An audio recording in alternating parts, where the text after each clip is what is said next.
এটি হলো গণিপুর গ্রাম, যেটাকে অনেকটা ভুতুড়ে গ্রাম বলা হয়।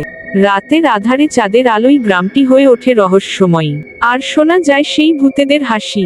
দুজন বন্ধু শহর থেকে গণিপুর গ্রামের রাস্তা দিয়ে এক আত্মীয়ের বাড়িতে বেড়াতে যাচ্ছিল। হঠাৎ করে পেছনে থেকে একটি গাড়ি এসে তাদেরকে ধাক্কা দেয়।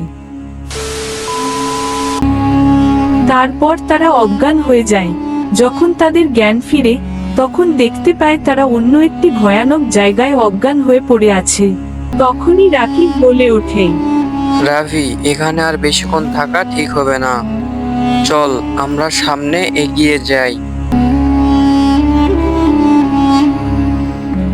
তারপর হঠাৎ করে তাদের সামনে কয়েকটি ভূত চলে আসে।